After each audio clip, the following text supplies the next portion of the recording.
From a galaxy far, far away, Buzzsaw 2020, never the same story. Or maybe it is the same old story, but nothing new under the sun, so it always looks different. And we are bringing Buzzsaw back to you for those of you Buzzketeers who knew it in the past on Lip TV and Gaia. And now we are in podcast form, some evolution of storytelling, I suppose, in the modern age. I'm joined by Dean Ryan, who's looking for the gym on my left, and Adam Kokesh, who's looking to make a run for the 2020 presidency. So thanks for having us, Sean. Yeah, it's good to get you guys in the studio. We think we did this once before, a few years ago. Dean reminded me, what was it, 5 years ago? I'm not that old. What are you talking about? You're not 5 years old? No. Okay. We're like one of those almost squads. Dean, I think, was jumping the gun a little bit earlier, but it's like, if the timing of our careers and circumstances lined up, every time we get together, we have a good time, the three of us. But last time we did this was with Rowdy Piper. Yeah. That's what I was referring to. No, it's funny. 5 years Thank ago. you, Facebook. I hate to say that. 5 Those years words ago. feel terrible coming out of my mouth, but thank you, Facebook. It was a 5 4-year flashback. 5 years. 5? Yeah. It showed up right after we booked this on my timeline of the three of us and Rowdy Piper in his he's studio. a legend. Oh, man. So Rowdy was a legend. As many of you know him as a wrestler from the 80s and 90s. He did Nice guy. a cool TV show with Jesse Ventura in the 90s, lasted like one season. And then he did a great film called They Live, which is a classic. If you haven't seen this movie, go check this movie out. Yes. It tells you what is the reality. John Carpenter directed it, and it basically, I think he wrote it too, but basically it's the glasses, right? You put the glasses on and you see the world as it is, and we're being deceived and hypnotized on a daily basis by consumer-oriented products, by these evil aliens, right, who look human.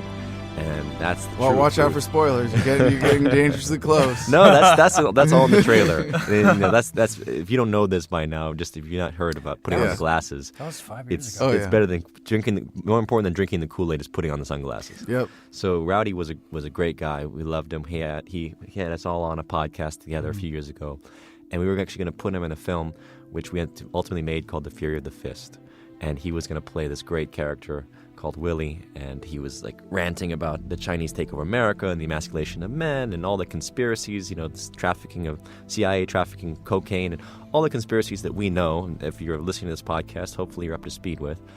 And ultimately, Rowdy Piper died the month before we started shooting. In his sleep. And it was so sad to hear because he was a beautiful human being. Yep. And ultimately, Don Fry played that character, and Don's a great. Actually, he played it very well. He's a great fighter from the UFC days. I mean, this guy is a champion. You see him go toe to toe in his matches where they just, he's a gorilla of a human being, literally. I mean, you stand with him and you just see the power of his physique. He's not particularly tall, but literally the Hulk.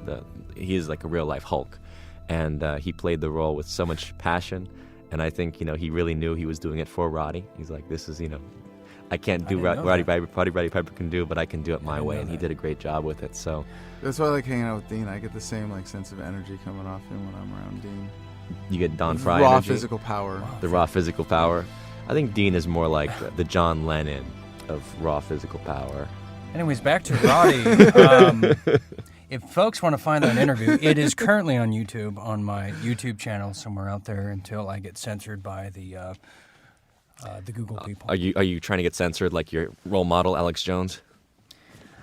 Anyways, Roddy was a great guy. That was 5 years ago, was it? It was 5 years ago. 5 years. So in that time, so I just want to start by 5 years ago, bringing people up to You'd speed. think Dean was the politician, huh? So let's get into this now. So at the time, we know I've had Adam in debates on Buzzsaw previously, and on the podcast we had a good conversation about it. And I think at the time you called yourself an anarchist, and apparently you're calling yourself a voluntarist libertarian now. Well, I don't mind being called an anarchist when it's defined properly. I just don't. I think voluntarist is a more accurate term, because if you define government as a coercive monopoly, which really any honest person looking at it does, just acknowledging the nature of it, then and given that I'm against anything that's coercive, that's involuntary, that's a violation of individual rights in that sense. If you stick to those definitions, I'm an anarchist. And in the truest sense of the word, of no rulers, yes, we should have no rulers. You should have no one forced upon you to tell you how to live your life. And in that sense, yeah, happy to say, yeah, absolutely, I'm an anarchist. Well, there's a difference between a libertarian, though, and an anarchist. I mean, ultimately, we have to admit that there's some level. Well, there's a question of rulership in the nature of even an animal. In the state of nature, in nature of the the jungle, for example. There's a sense of there's different roles played by different animals, and ultimately, there is a sense of hierarchy of being eaten by another thing. So even if we exist in a state of nature, you're saying that we can live without any level of government, that basically can be a complete round table of existence, that everyone is basically at the same level as far as economy. I mean, because hold on. You're kind of on the right track, but you're extrapolating in a different direction. For me, it's really just a simple ethical premise. So again, if you say that government is a coercive thing, and I'm saying I'm for ethics, then I'm against any form of government. But if it's government is just how society organizes, and we can transform it into something voluntary. And what I would advocate is that we do that through localization, and that it becomes kind of a silly semantic distinction. That at some point, I would say, well, that's not government. We have other words for that. That's a community-based organization that blah blah blah, or that's an insurance company, or that's a dispute resolution. Whatever it is that people produce when they come together at the community level to decide what meets their needs best, rather than having something forced on them. Sure, and so but there's always going to be a minority that would disagree. Right, and so do you give that minority the option to just opt out and live peacefully on their own? And I say you have to, in order for it to be ethical at its premise. Okay, but so you're not, you can't be anti-government and running for president, or can you? Well, you can be anti the American government as it currently exists. Right. But you can't be completely fundamentally anti-government if you want to be president. Well, so anytime I have to introduce myself as a presidential candidate, I throw up in my mouth a little bit. Because you really have to be a psychopath of some kind to want to be president. Yeah, I mean, Dean does it regularly. I just did that right now. He has other gagging reflex problems. I thought he wanted to be president, too. We're being recorded, right? Oh, yeah, this is... this is not a telephone call. No, but so... You really, this is a power that shouldn't exist. You have to have some kind of insane arrogance to say that I can be a better central planner, that I can run people's lives for them. And so what I'm often asked with this platform of dissolving the federal government in a peaceful, orderly, responsible manner, taking it through a bankruptcy process that leaves us with 50 independent states and up to 562 sovereign nations. Some people look at that and say, well, that's really radical, and I wouldn't disagree that it's fundamental change. But in a sense, it's extremely moderate as well, because of the 22 million people who work for government at all levels in the United States, it's only about 3 million that work for the federal government. Mm-hmm. And a big chunk of those are going to be transitioned to state government employment. So we're really only talking about cutting maybe somewhere around 1 in 10 government employees altogether. Can America handle that? Can we deal with 1/10 less? Just that we'll get rid of 1 in 10 government employees. You sound like Trump. Right. It's not a federal government. Who is it? Patrick Henry. But budget. It's not a new concept. Well, not a new fundamentally, concept. with the localization, it's also the solution to polarization. Right now, when we're forced into a one-size-fits-all solution, if you're a liberal and I'm a conservative, and we meet on the street, we kind of have to see each other as enemies. Because one of us is going to be right and wrong. One of us is going to win or lose. And ultimately, we're both going to lose because we're both a part of the system where the corrupt forces in Washington profit off of this system. Whereas if instead I can say, oh, that's great. I want you to be able to live like that. That's great. I hope you're enjoying living like that in your community. I'm going to live like this in my community. That sounds way more American, doesn't it? Where we can respect each other's freedom. We're not united in government. We're united in freedom. We're united in principle, united in respect for each other's rights. Yeah. So how do we transition to that is localization. Yes, and I think that's a natural tendency of where we're going, because we've seen essentially the consolidation of power across the planet into corporate hands, right? I disagree. En masse. I disagree. Okay. Of course you do, Dean. Okay, Dean. What's your idea? No, I'm just saying I disagree. Okay. Duly noted. I don't have to tell you anything. Do you know that makes you literally like no different than a sock puppet at this point? Well, look who's talking. Look who's talking. So let's continue. Yeah, I was told I'm the buffer right now. Let's That's continue why I'm with here. this issue about Okay, corporations. excuse me. We all have issues with corporations. I'll go, so I want to check get my into email. I want to get into conversation with Caleb Maupin, who's going to join us via Skype or Skype/phone/ kinda hot in here. virtually through the electromagnetic fields. EMF. The magic of the interwebs. Caleb is cool. He does work with RT, as I do, and he's a commentator. Right. He's written some books. He's considered, I guess he'd call himself socialist, and that's why I want to have this discussion, because I think there's at this point I've seen him debate a fascist, right? I've literally seen what they call him alt-right, right? Like an alt-right guy and a socialist debating. And what I loved was the fact that they agreed on so much, which is fundamentally we all hate the corporate state. Yeah. We're all tired of the corporate takeover of America. How are you? I love it. Caleb, Hey. can you hear us? Hey. Hey, can you hear us or hey? I can hear you. Yes. I'm wondering if I should put my phone on speaker. That way you can still hear me, and then hear you over the computer. And I'll mute my phone. Does that sound good? You can't hear us on the phone? I can hear you on the phone, but should I just be holding my phone as I talk? Or? Oh, I see what you're saying. Yeah, You can I'll put it on speaker. speaker. That's cool. Okay. If you can hear us, press the number 2. How's that? All right. Okay. Still coming in Yeah. clear. So Por español. Very good. Very good. two for Habla Spanish. español. So I was just introducing you a little bit, Caleb, talking about how you are a writer, and you've done. This is a new book that you have out. I think it's called The City Builders. Is that it? City builders and vandals in our age. Awesome. You Right see, here. I think we can all agree on that. Oh, what was that? Right? The city builders and vandals in our age. But it's a Caleb, good one. as I understand it, is essentially looking at this ancient debate between left and right. Why don't you give us a little pitch on your book?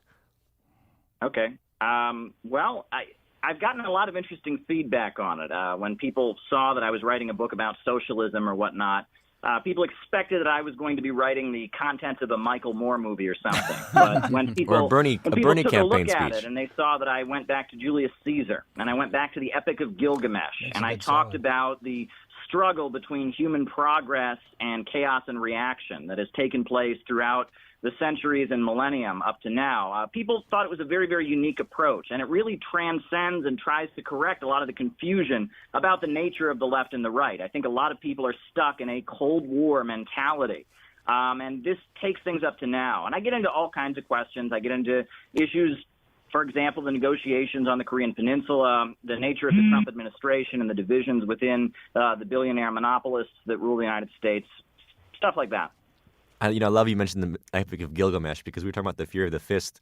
The Fury of the Fist previously, which was the film we put out, and the Fist is inspired by Gilgamesh as the epic hero of beginning, really the first epic hero, I think, in Western literature, we could say.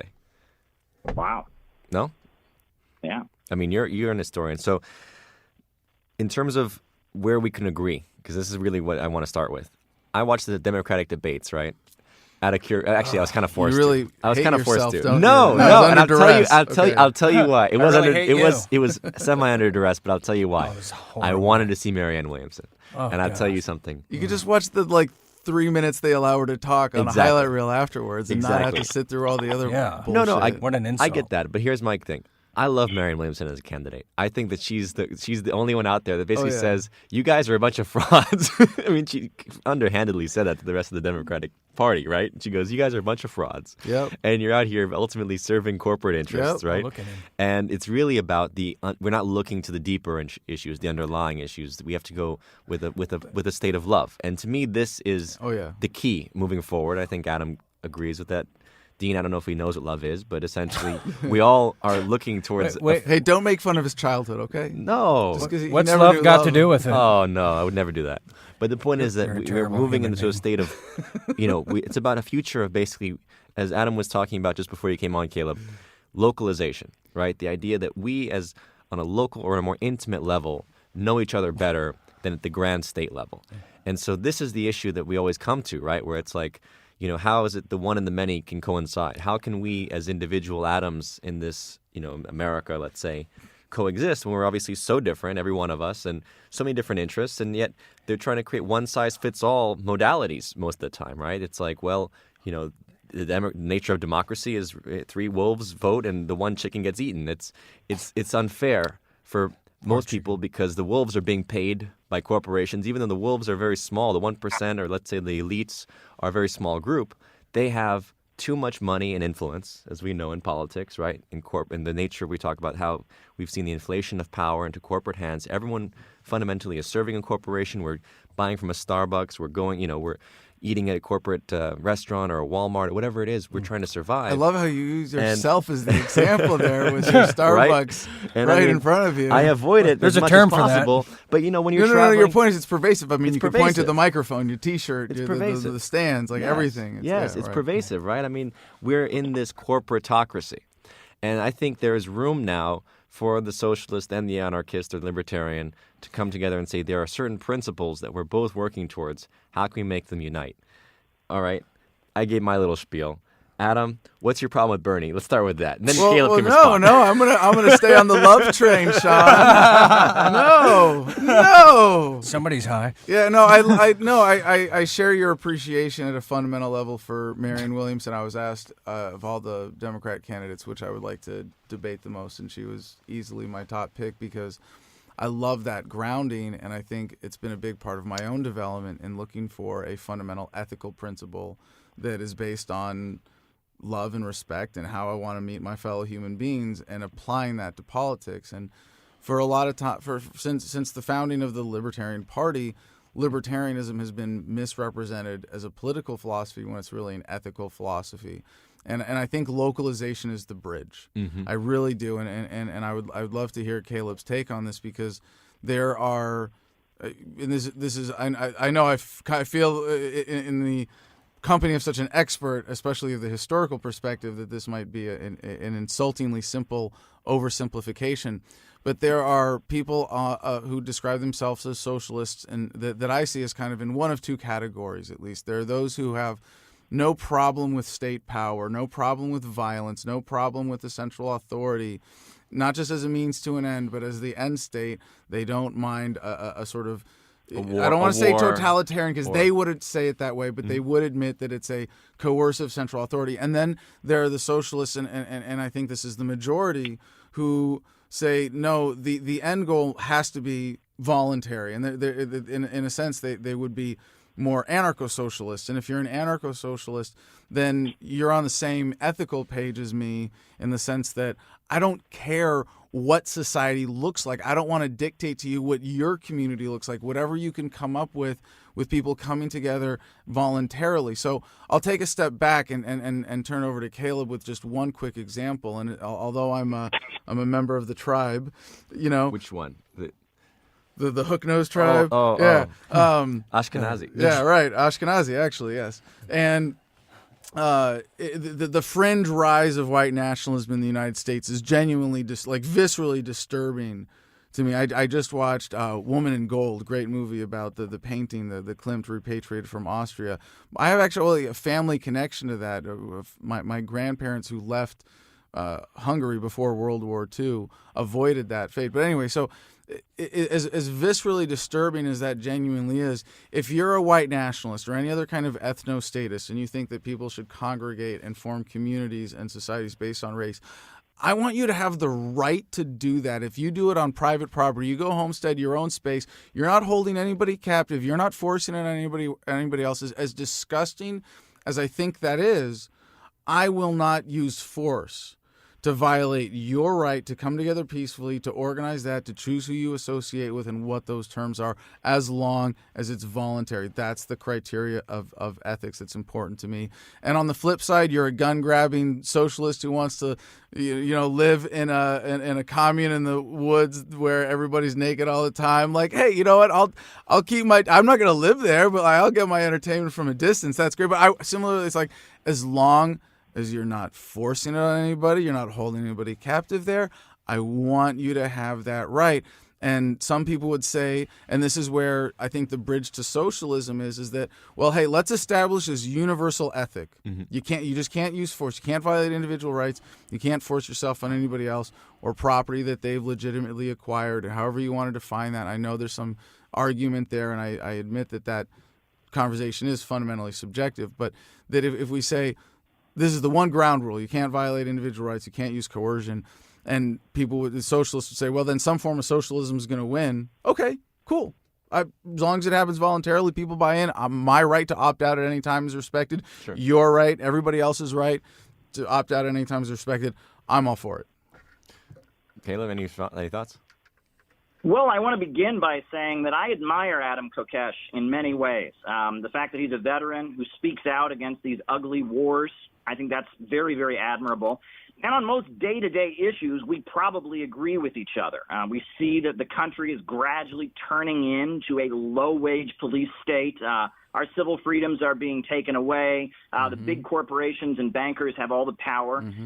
So on that point, we would agree. And I would even go further as to say we agree in the ultimate goal. I would like very much to get to a world that is free of coercion, a world where people can just kind of do what they feel like doing. But I think that the way to get there is that you have to get rid of scarcity and poverty, because that is the basis of state power and coercion throughout human history. Nobody was ever talking about human rights and civil freedoms until like the 1400s in Europe. And the reason for that was because Europe had reached a level of economic development that as we establish greater material abundance, we're able to open up as a society and have more freedom. And that the economic component behind politics and behind the basis of establishing more higher levels of individual rights can't really be ignored. And I think the only way that we can get to a society with so much material abundance that people can really have the level of total freedom that I think Adam strives for, and I think we all strive for, is if we get out of the system of production for profit. Banks, factories, and industries need to be operated in a rational way so that society can continue to have economic growth. We have a deeply irrational system. Capitalism, I define capitalism as a system where the major centers of economic power operate for profit. Capitalism is a deeply irrational system, and we're living in a time that is really defined by what I would call accumulation through destruction, where capitalists are essentially making profits not by making widgets or producing products, but rather through destroying things, right? Whether it's the military-industrial complex, the prison-industrial complex, the destruction of entire countries, sinking them into poverty and reducing them to captive markets. The way the billionaire globalist monopolists who run the United States acquire their wealth at this point is through holding back human progress. And I would say that what we need more than anything right now is we don't need to get the government out. We don't need chaos. We need a government of action that will take action and stand up to the billionaire banker elite that is destroying the future of this country and the planet. I think we need a government that will fight for average people. We need a government of action to fight for working families, and that would mean organizing the economy to serve public good rather than the irrationality of profits. I wish I was taking notes. I wish I was taking notes to all that. Let me respond to what he raised about the point about non-aggression and voluntarism. Because in essence, that sounds good. And like I said, I would like to get to a world without any coercion. But if you were to implement that at this moment, that would be kind of like, you almost have to imagine kids in a schoolyard, right? And they're playing that game King of the Mountain, right? They're trying to get to the top of the hill. And one kid gets to the top and he says, okay, new rule in the game, no pushing. Right? I mean, that's the operation here, because the way the people who rule the world at this point got their wealth was not through voluntary activities. It was through theft and coercion and all of that. So if we simply declare we change the rules of the game, all that does is solidify their position. I think that instead of having a government that fights for billionaires and monopolists, we need a government that fights for average working people, right? I think really, the Cold War is over, the 20th century is over, right? And the Soviet model of doing things is not going to return. Great things were accomplished, but also great problems and difficulties resulted from that. But the difference between 21st century socialism and capitalism is that in capitalism, the government is basically controlled by the corporations. The government is simply a front for billionaire monopolists. But 21st century socialism is when you have a state that is fighting and controlling the corporations. In capitalism, the corporations control the government. In socialism, the government is controlling the corporations. And that's the difference. We need a government that controls the anarchy of production and allows unlimited economic growth. And I think the successes of China, the successes of what we did see in the Soviet Union, going from being one of the most impoverished countries in the world to going to be a global superpower, point to the fact that we can have a rationally planned economy. economy outside of capitalism. We don't need the chaos of the market. We don't need the greed to be the basis of economic systems. Well, this is where I'm actually getting to that path you're talking about. To me, there's a bridge. It's a really because it's an interesting conundrum, right? Like we're talking about because like China, which I would never want to live in. I mean, the censorship, the control is outrageous in the country, and it's unfair, really, in a sense of it's really a few people that have all the power. And yes, they've done wonderful things for bringing people out of poverty and building an infrastructure. But to me, the basis of what government should be about is basically providing infrastructure and helping infrastructure, and then getting out of the way of most businessmen. Because the biggest problem we've seen is, over the course of the 20th century is the consolidation. We talk about how corporations thrived. They thrived essentially because they gobbled up the small businesses and the middle-class businesses who largely, let's say, look, we know there's a Federal Reserve System that's fundamentally inflating the dollar, controlling our economy. The only way to actually, I think, arrive at this place you're talking about, Caleb, and you're talking about, Adam, is in a sense of us as individuals empowering ourselves through information to step out of those systems of power. So I think the path ultimately to move in that direction of where we want to go is not to say the government's going to be there and be the policeman for the corporations, because there's no way that you can get at this point, you can separate the self-interest of the corporations who are basically buying politics, and it's not going to, they're affecting politics. There's no way you're going to change that at this moment. But we as people, what we can do is educate ourselves to say, I'm going to go and use Bitcoin as much as possible. We're going to set up our own voluntary-based currencies, right? We're going to create our own cryptocurrencies, our own blockchains of transparency. We're going to use blockchain technology for voting purposes. We're going to start to interface with each other as communities that are conscious to say we're not, we have enough conscious people, within our own collectives. Even though we're across the planet, we're across the country right now. We have friends who are all over the world. And we can literally start to move towards our own forms of economy and basically say, if you're not a conscious, virtuous being, we don't want to interface with you anymore. That's, I think, the step that has to be taken in the voluntary path of us as beings to choose who we interface with. Ideally, I wouldn't be drinking Starbucks. Trust me. It's like at moments, do I say, look, it's convenience and I'll take it? Yes. Most of the time, I'm going to support the small farmer. Most of the time, I'm going to support the local production chain, right? That's my choice, and that's where we have to empower people to make informed decisions, I think, to ultimately move to weaken the corporations. Because at any moment, those corporations are fragile. That's why they're consolidating. They're gobbling each other up because they are so fragile. But they depend upon us at the end of the day. It's not the government that saves them. It's ultimately the fact that they've hypnotized us into buying their movie tickets, into buying, their products, into buying their bullshit. And if we stop buying it, they will fail. What about the Green New Deal? No. Well, Sean, if Sorry, I may, I'm just trying to add to the conversation, Sean. I'm really tempted to harp on Sean and make fun of all the contradictions and let me hear it. Please, I'm begging we you. want Please do government it. to Do get it. out of the way of businesses, except the infrastructure businesses. Those we want monopolies on. But I'm not going to harp on that point. I'm going to skip ahead. I didn't say I'm monopoly. going to skip Are you gonna ahead. take By the that? way, I never believe in government. No, but that you Wow. want government to have. I to think do government should incentivize it because Okay. because So someone you're has wrong. to take You're an wrong. incentive. and interfere. initiative. All right, You're but wrong. more importantly, I want to focus on two big things that Caleb brought up that I think are another opportunity for a bridge here that's really important to see. And Sean, I understand that you share this ethical ideal that you're an activist. You're motivated by a sense of injustice that you want. Yes. And I'm grateful to hear that. Certainly, Caleb is more of that ilk of socialist than the ideologue. And given that, there are a couple important things here that we certainly have in common, as was pointed out, in terms of recognizing the massive economic injustices created by the current system. And where I think, differ slightly in the understanding is how those are inherent with the state. But one place I want to, it just occurred to me as a great bridge of understandings where you say you want a proactive government to go in and right some of these existing economic wrongs, where there are concentrations. You're nodding, yes? Sort of. I mean, that's one of the things when you say you want a proactive government that it goes and addresses these unjust concentrations of wealth and power that we know are a product of the Federal Reserve System, that we know are a product of central banking in general, of corporatism, of government favoritism, of all of these things, and in some cases legitimately products of modern industrialization. But most of the concentrations of wealth and power that we see today wouldn't exist without the intellectual property racket, without corporatism, without political corruption. And in the sense that I agree, I would like to see that not untangled. If there was a perfect way to say every dollar that's been stolen shall be returned to its rightful owner, that there would be a way to do that. And I know you're not suggesting anything as silly, as an ideal as that or unrealistic.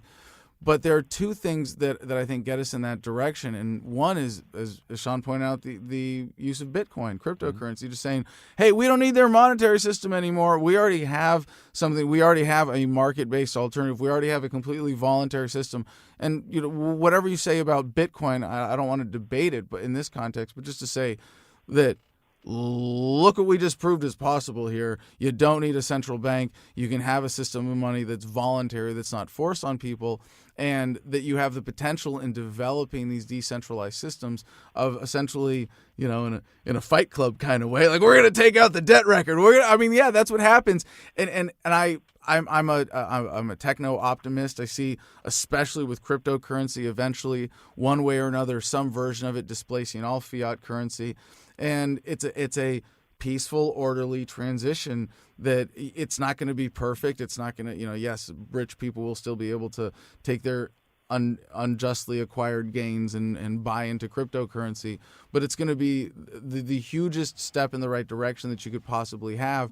And did I just say hugest? Bigly, thank you. The bigliest Huge. Possible that you could have in a way that's voluntary and sustainable. And in terms of government achieving that, this is where I think that the platform politically and of localization would have particular appeal, because we're saying by dissolving the federal government, by localizing it down to the states, that the violent prop of that monetary system of the federal government backing it up completely goes away.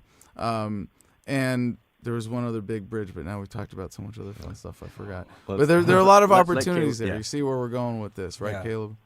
Well, it's interesting because I think a lot of what you're saying here is true. And that if you look at the strength of 21st century socialism, one example could be Nicaragua, right? Nicaragua, under the Sandinista government, has had very big economic achievements, reduced poverty very significantly, increased the GDP by very big amounts.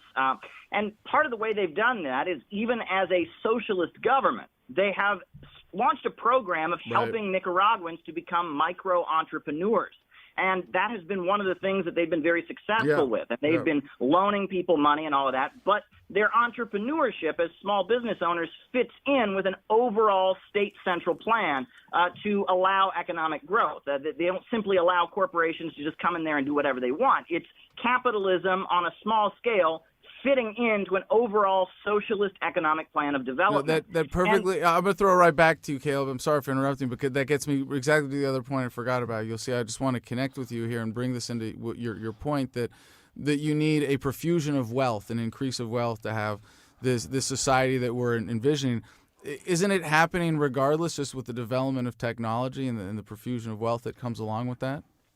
Well, the thing with technology, and I will get to that, that almost points to why we need to get out of capitalism more than anything. But before I get to that, I must say that, when you talk about localization, if you go around the world to any of these countries that are basically being targeted by Western capitalism, the way they draw their strength, the way these governments draw their strength, is from local and community councils, whether it's Venezuela with the Bolivarian circles in every neighborhood, whether it's, in Nicaragua, they've got citizens' power councils. When I was in Iran, I saw the Basij, or the mobilized oppressed, are in every neighborhood enforcing the goals of the Islamic Revolution on a local level. And it seems that these governments that have broken out of the global capitalist imperialist system draw their strength from local communities. Yeah.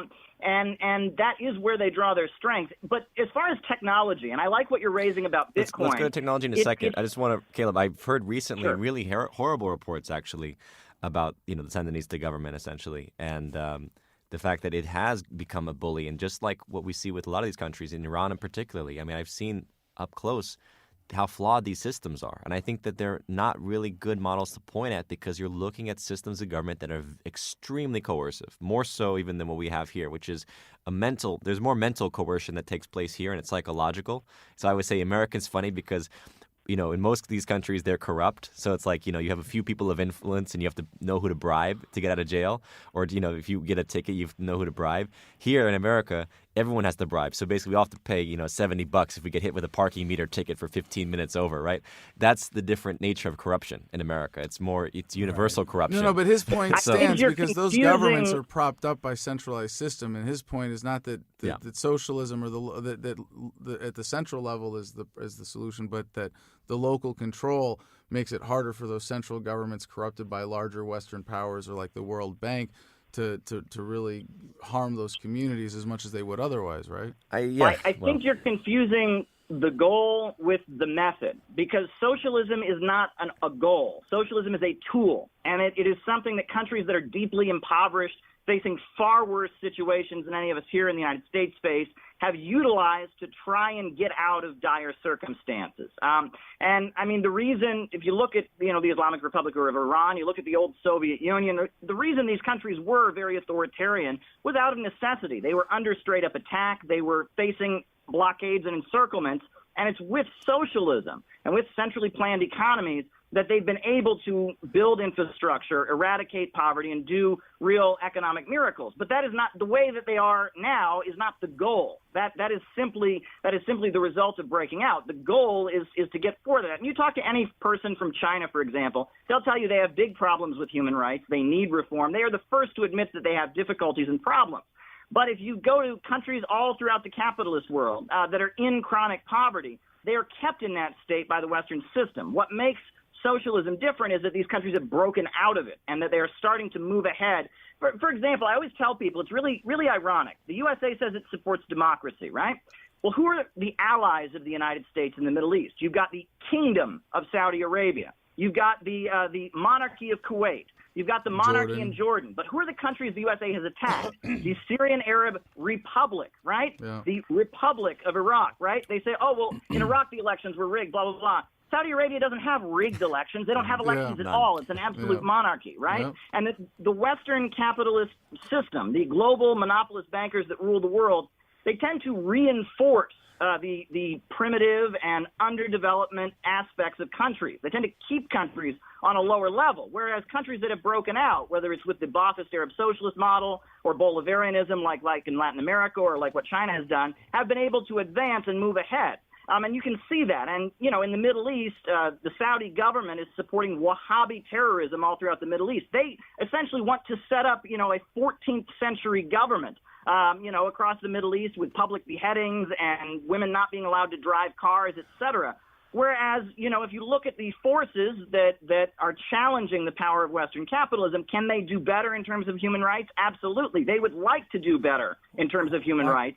But in order to do that, they have to break out of this system. They have to seize control of the centers of economic power.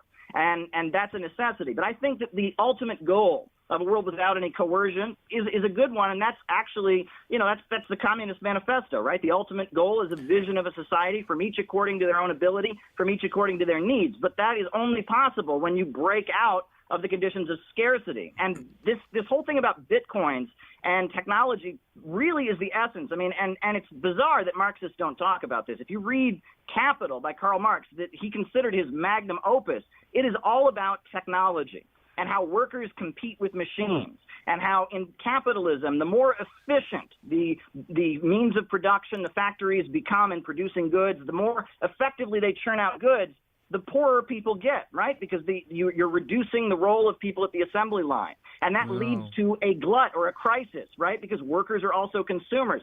A great example I have here today is Wall Street Journal. Gas glut pressures energy firms, right? So energy firms are losing money, right? The price of natural gas is dropping. If this were to continue, people could lose their jobs.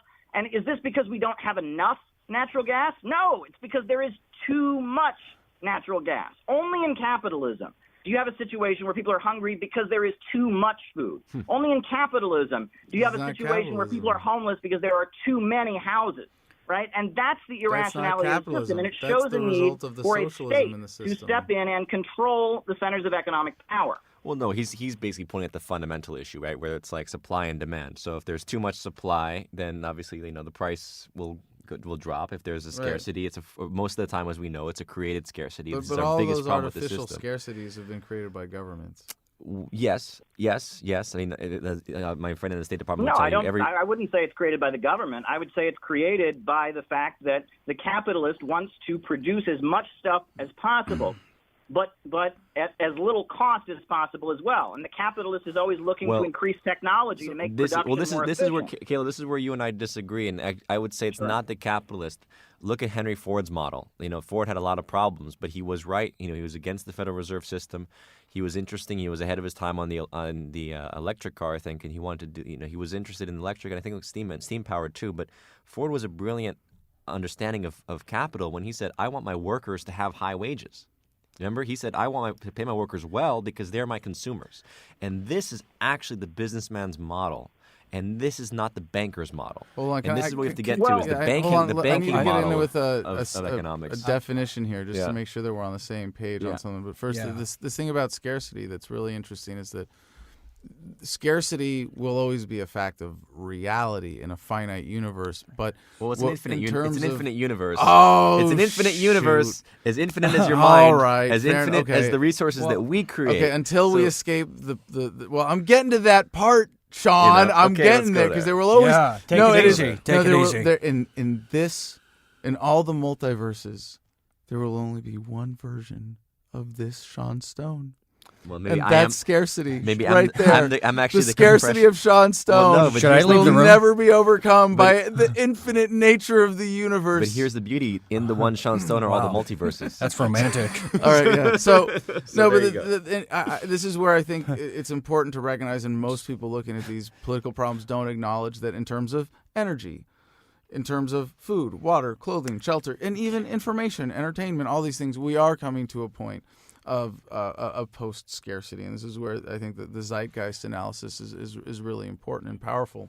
But this idea that without a government interference, that just technology making human beings more capable creates poverty or scarcity is absurd, because it just is. It's all empowering in a way that means the value of an hour of human labor goes up and up and up. And as we get to the point of this quasi post scarcity economy, to me it gives us all the more incentive to say we need to get this ethical thing figured out first, absolutely unequivocally. But the definition thing I want to clear up and then turn it back over to. And then Caleb, I got a question too. I don't care. After no, you're done. Hey, excuse me. Can I finish? There are no stupid questions, only stupid people. I just want to finish. So, that's all. I just want to finish. I'm going to let you We'll finish. let him ask. I'll let you finish. I'm going to let you finish. finish. I drove all the way Dean, down here. I'm going to let you finish. All right, thank you. I did the driving, Dean. Really? Just ask your question. All right, please. you guys can bicker later. Jesus, or, we're on a clock here. I know. Let's all hurry. right. So, Caleb, the point please. is the definition of this term capitalism, because you're definitely using it in a way different than I would. I think when you point to, I think it was one of the first things you said about a shift in the paradigm. I'm really with you there, but it doesn't have to be. I think that this definition would suggest a different type of shift in understanding of material wealth and human happiness and commerce being based on all human interactions and respect for individual rights. And capitalism, I'm not challenging the dictionary definition here. The dictionary definition of capitalism is an ownership system an economic system based on ownership of the means of production. And when you are misled into thinking that the means of production are tools and factories and that the metrics of production are dollars and widgets, then you really miss the point, and all of the dynamics that are so important in understanding the flow of value in the world from this analysis go out the window. But if you understand that the ultimate means of production is the individual human being, and the only legitimate metric of productivity is human happiness, and you can break that down if you want to into value and go to the next level and say, well, value of goods and services available to an individual human being. But it gives you that ethical framework that says this applies universally. So you say when you say like reclaim the means of production, if it's a factory that was developed with stolen funds or government privilege and a community says we don't recognize that ownership, we're repossessing it, I would say that's still capitalism. That's still a recognition of ownership of the means of production, even if it's communal. If a community of people was stolen from to create something, to create a factory, then they are the rightful owners of that product, of that means of production, of that factory. That's not a different system. Under this, what I think is a more comprehensive understanding of capitalism, that's still capitalism. Well, even socialism is government capitalism in the sense that, look, we know we've evolved our societies to a place where, you know, we don't have to operate basically on barter or on scarcity principles, right? Where it's like, I need to get food for today, so I need to work the land to get food, you know, to have someone give me food for, you know, for in exchange for That's work, how I live. right? Servitude. And That's how Dean lives. various forms of feudalism, right? Just Where relax. I lived, you know, people lived on the lands, they worked the lands, they were fed for it. We understand capitalism's importance in the sense of forward thinking, credit-based systems, or as they've devolved into debt, you know, debt slavery. But essentially the idea of, hey, you know, I want to make a movie, and that's going to employ a few hundred people, and it's going to take a few months, and so someone has to make an investment, right? As we know, whether it's an automobile, whether it's whether it's infrastructure, whether it's the government paying for the infrastructure or issuing bonds to pay for a war, or obviously these are the more horrific aspects of where we've seen capitalism go, right? As you say, Caleb, for destructive ends. But there is a notion of capital being invested for future endeavor, right? They cannot simply be produced today for the immediate result of eating today. So in this context, capital has to be issued. Are you saying that ultimately the government should basically be the chief capitalist issuing the funds for these projects, for great projects? Is that how you see it? Because ultimately there is capital, even in socialist systems, right? The banking system should be controlled by the state. There's no question about it. Lending and credit should be given on the basis of what is good for the community, not for what makes profit for some banker. What the community asks for, then. What the community requests, and they say, we want this as a community. So and let me add, by the way, you brought up Henry Ford, and that's very interesting because Henry Ford was an industrial capitalist. He made cars. And if you read Henry Ford's writings, his anger was at finance capital, at bankers, right? As bankers were coming to dominate the economy, Rockefeller and the Morgans and others that were tied in with banking, he was furious because he was an industrial capitalist. And as an industrial capitalist, his worldview was about making wealth through the creation of products. And so while he was vicious to his workers and the effort to unionize Ford was a very bloody one, people died. You read about how Dearborn, what went on there, and I know Bill McKay was a communist organizer. I mean, it was a horrendous struggle to unionize Henry Ford's factories. But regardless, Henry Ford still had a more or less progressive worldview in that he wanted to create things. And he was ranting, and he saw the threat to him as coming from finance. And in that case, it translated into anti-Semitism. A lot of his writings, he blamed the finance capitalists. He went into that whole thing about Jewish bankers, and that was why Henry Ford. But the reason that Henry Ford was oppositional to the overall status quo in the United States is he saw finance as his enemy, and he was earlier. He was in an earlier stage of capitalist development where the factory owners and captains of industry still dominated things. But he lived in a world in the 1930s and 40s that was very much run by bankers. And I think that was the contradiction between him and other wealthy people at the time. I believe he was one of the first billionaires in all of history, if I'm not mistaken, right? Rockefeller, I think, was the first. Okay. Back when he was, I think he was a millionaire in 1900 when a million was like being a billionaire. Remember? Hold on, Sean. If we took our currency right now, $1 now would buy about a penny in 1913. Sean, We have 5 minutes. I'm going to let Dean finish. Yeah, we have 5 minutes. Dean has a question. Yeah, I do have a question. Thank you for acknowledging my presence in this tiny room. Hold on, Dean. Dean, I'm going to let you finish. Well, God bless you, too. Hold on, Dean. We got 5 minutes. All right, we got 5 Let's minutes. go. I want a question for the socialist. Is don't belittle him. Come on, I forgot his name. Caleb. Okay. Yeah, don't call me out on air, Jesus. Christ. Come on. Sean, it's my show. Come on. Anyways, Caleb, sorry. Dean, I sorry. can't take you anywhere.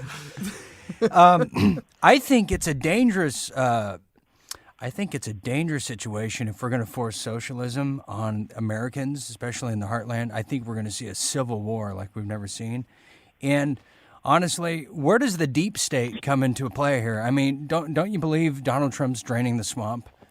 I mean, You just made a non sequitur. By the way, Hey, can I just point one thing can out? I not ask a Can I just- question? No, I just want to give a little response before Caleb does. first of Doesn't it all- occur to you, by the way, that maybe that the idea, like, if someone says, "Hey, we should have like universal Medicare," like that is not necessarily like a social. I mean, it's being branded as a socialist tactic. It's a service, though. But it's a I service. think It's a the answer service. is stick to roast It's not comedy. saying that like you It's a can't have service. other doctors or other providers of medicine beyond. That's not but what that there should- Hills Up Well- Paris is well, let saying. me- Okay, so Let me jump in here and say I think the reason that there is so much widespread opposition to socialism in many parts of the United States is that people equate socialism with taxation and the redistribution of wealth. Well, and you can And only that's shoot your what way the out of balance it. That's the status quo. That is a You can fallacy. only shoot your status way quo, out of right. socialism. That is- There's that is a massive fallacy support for the because- status Calm quo. down. Because calm down. redistribution of wealth happens under every system to some degree or other. The streets outside of the building I'm in right now were paid for with wealth that was redistributed from me, right? Right. That there is redistribution of wealth, taxation, building of government infrastructure, social programs. These things happen under every system to some degree or other. The difference between socialism and capitalism is how production is directed. If the economy is functioning on the basis of chaos of the market, what is profitable for a small group of owners, that's capitalism, right? Socialism is a rationally planned economy. And the goal of socialists is to expand personal property. They want average people to have bigger incomes and have more wealth and more of a comfortable existence. And the way to do that is to have the economy rationally planned and controlled. And I think that's important. Second of all, I would say that you raised the deep state, and that's very important. Yes, because thank you. These democratic debates, beneath the surface, there is a fight in the Democratic Party, I think, between elements that are just average young people who want a better country. And they look at Europe, they say, hey, why can't we have free health care? Why can't we have more of a welfare state? And then I would say some of the most evil forces in the United States, the forces that were behind the Hillary Biden. Clinton State Department that have just been a disaster. I mean, if you look, we're still suffering the results of the Hillary Clinton State Department. All these immigrants on the border coming from where? Honduras, where she overthrew an elected leader and cast a whole country into chaos, right? Look at Syria, look at Libya today. I mean, the whole world is suffering because of what the Hillary Clinton State Department, which is really closely tied to, the Council on Foreign Relations and the Ford Foundation, and really these powerful elements that are tied in with the highest levels of finance capital that are probably the most dangerous and evil section of the American status quo.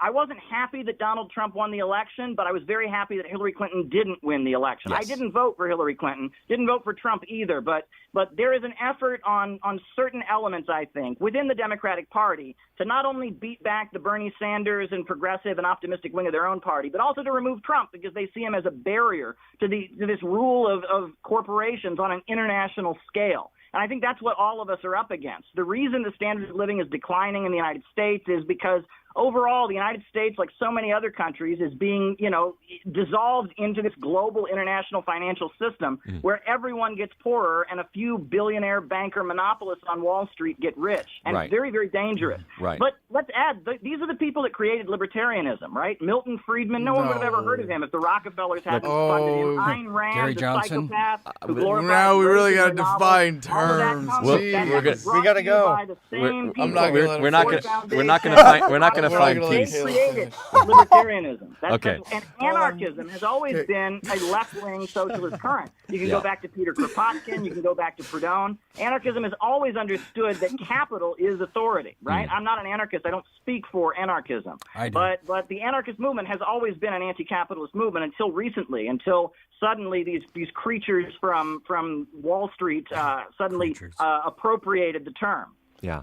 Look, we're not going to find peace to resolve all our issues today, but I think that we've hit on some really important issues that we can all agree upon, and I think that's the most important point moving forward. Is, as I said, how do we separate ourselves from a system that is morally, ethically, economically bankrupt and actually dead? It's basically a dead thing. Corporation is what? It's a corpse. And we're literally giving energy to the corpse so long as we play along with that game. So let's start thinking about new systems. And we got Beavis and Butthead right here in one person. But no, we can literally just Speak for on yourself. our own, we can start moving in our own directions in communities, be it local, be it national, transnational, because of the internet, because of currencies like cryptos and other things that allow us to transact, and other means of moving forward, technology that will allow us to basically start to disentangle from a dead system and look, whatever that looks like, it doesn't have to have a brand or a name behind it. I think that's the beauty of it. It's if we're really living in love, it's not about saying,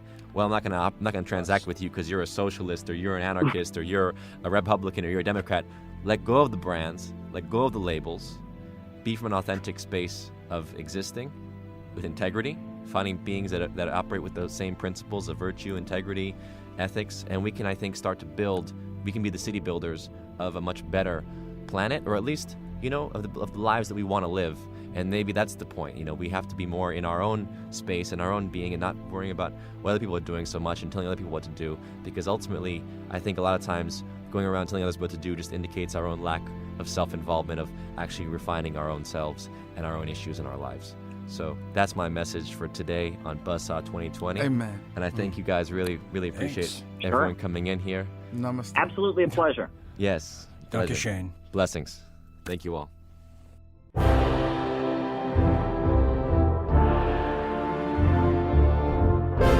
This has been a Monuments production.